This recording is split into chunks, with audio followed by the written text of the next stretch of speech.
예전부터 아시아가 LOL 가장 잘하는 지역이었죠. 龙真虎斗了这么多年，一定会有人想问：究竟谁才是亚洲最强？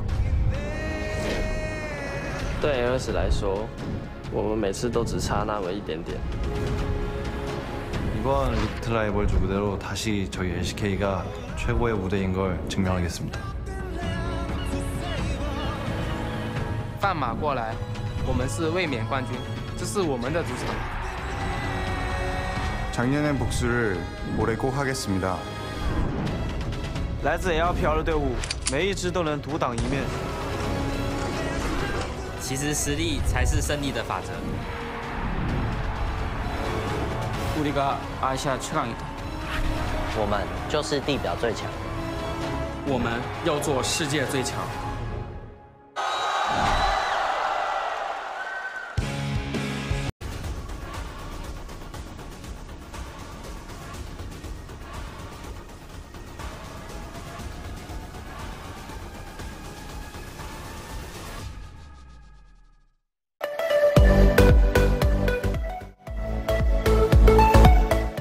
굉장히 좀 게임을 많이 보진 못했지만 좀 새로운 시도를 많이 하는 팀이라고 알고 있거든요.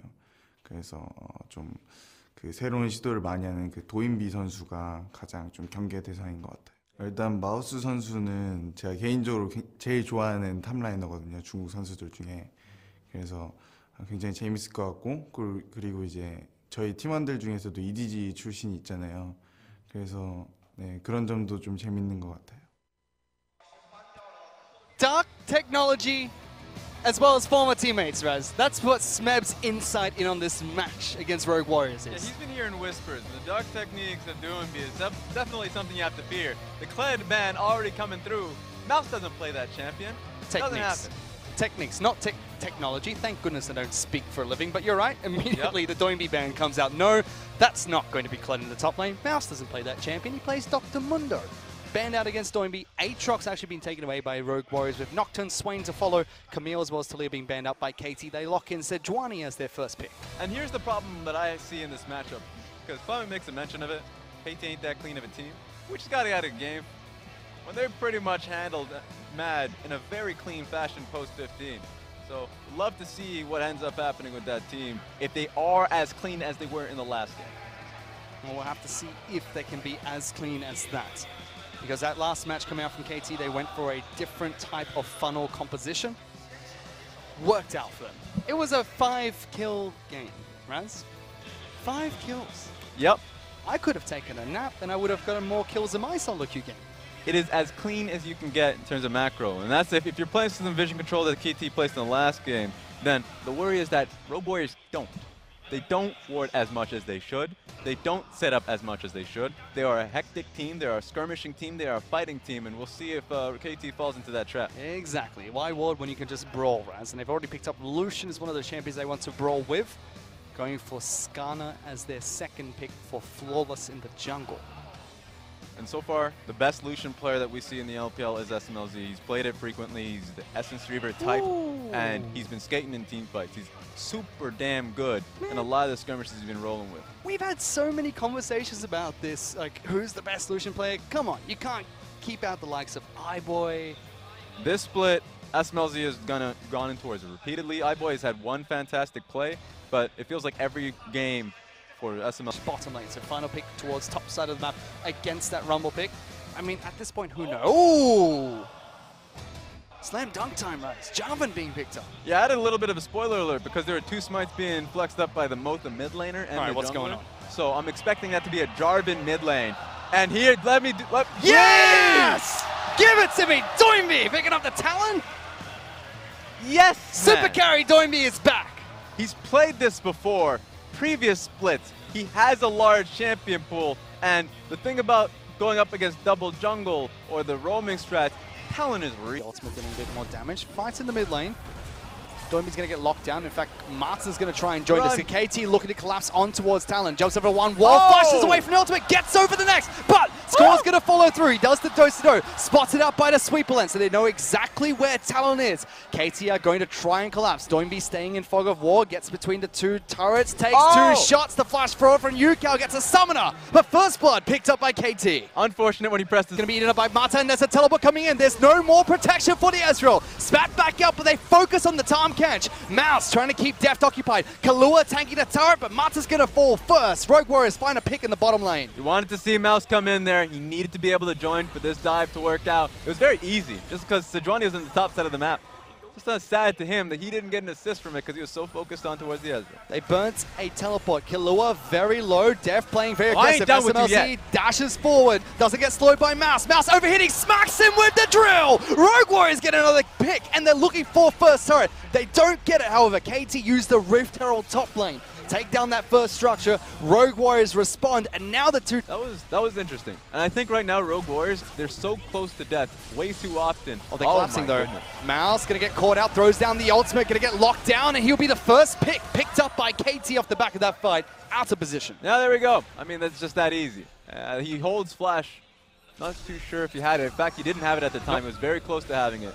So, that point, he's just out of position. Flawless going forward, locking down the Tom Kench. Mata forced to flash away, but on the flip side, Kalua gets caught out, flashes away, still gets killed. Mata goes low, but Smeb gets into the fight. Mouse with a big flank. They're tower diving. KT are low. Locale gets the first kill. Mata gets burnt alive. That's a crispy toad, but a double picked up by Galio. Mouse comes up big with a double himself. KT are still trying to hurt him. Deft is very low. The chicken jumps back in, but that's a golden rumble. Doimbi wants access into the fight. Gets back in. Pumps the ultimate. Mouse with another, but Deft cleans it up. Will die to the turret, and only Smeb's left alive. That's insanity. It took so long that even Soraka came back to life from the beginning of it. And it was all based off of the pick potential from Flawless catching on towards Score, and then the problem... To look at that again, because the fight started with Flawless locking down Mata. Instantly catches onto him.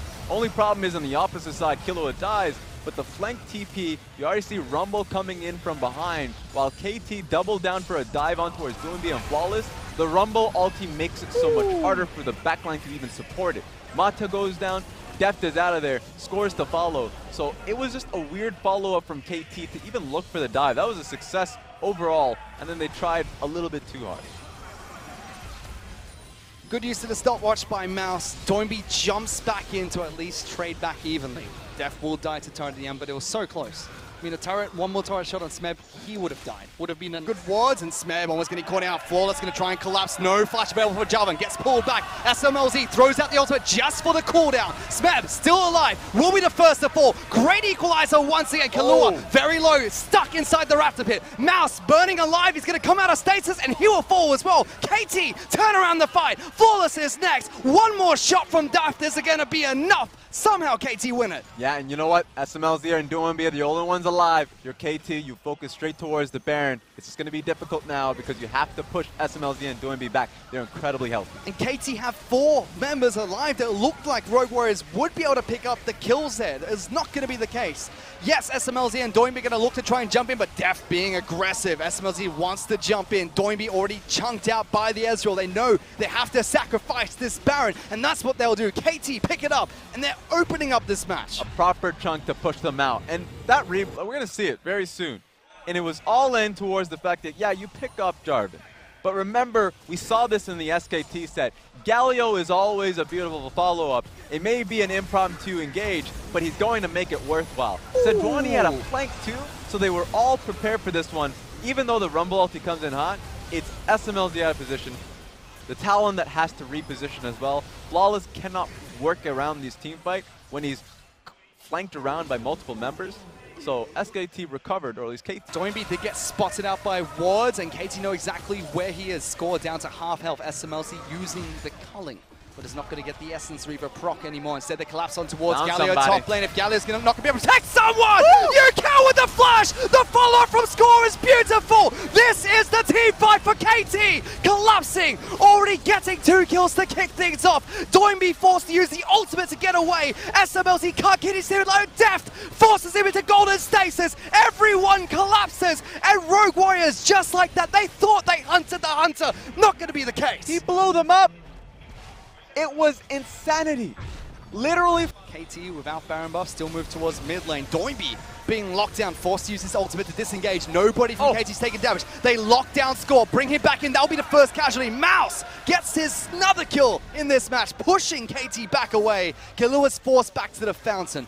Rogue Warriors' health bars are low, so they should still lose their inhibitor. Yeah, even with that one pick, it still doesn't matter when they lose. Warriors have to find a more reliable solution, and it feels like Baron is going to be the call, unless it's Yukao.